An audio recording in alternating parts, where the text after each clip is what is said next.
যারা সূরা ইখলাস দিয়ে নামাজ পড়েন একটি ভুলের কারণে আপনাদের নামাজ হবে না।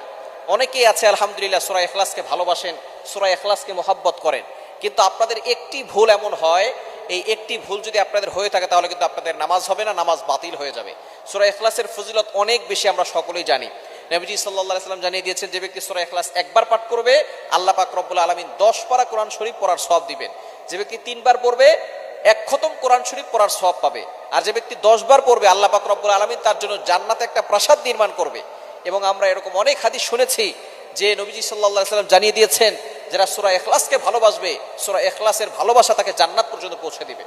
এক সাহাবী সব নামাজে সূরা ইখলাস পড়তেন, প্রত্যেক নামাজেই তার সূরা ইখলাস থাকতো। সাহাবাকে অভিযোগ করলেন, ইয়া রাসূলুল্লাহ, সে তো প্রত্যেক নামাজেই সে সূরা ইখলাস পড়ে।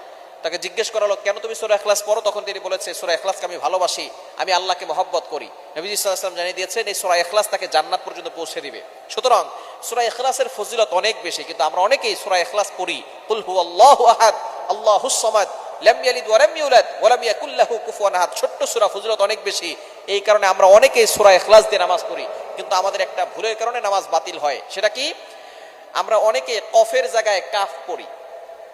একটা হচ্ছে কফ আর একটা হচ্ছে কাফ। কাফটা একটু পাতলা হবে, চিকন হবে, আর কফ একটু শক্ত করে পড়তে হবে।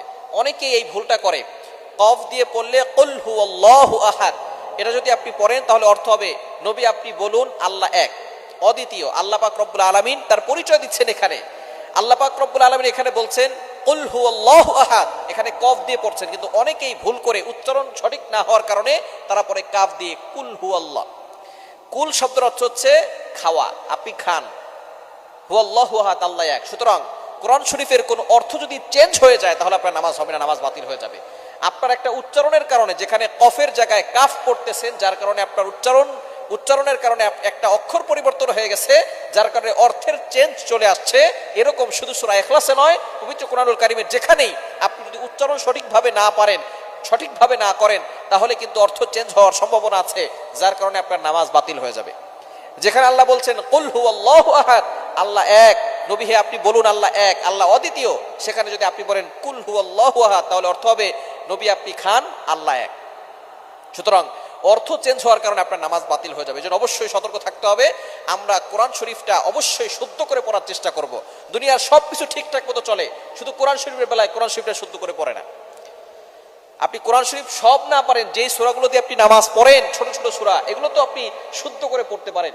অনেকে সূরা ফাতিহা শুদ্ধ করে পড়তে পারে না, অনেকে সূরা ইখলাস, সূরা ফালাক, সূরা নাস এগুলো শুদ্ধ করে পড়তে পারে না। যেগুলো দিয়ে নামাজ পড়ে সেগুলোই তার শুদ্ধ হয় না। আর নামাজ ভাঙের 1 নাম্বার কারণ হচ্ছে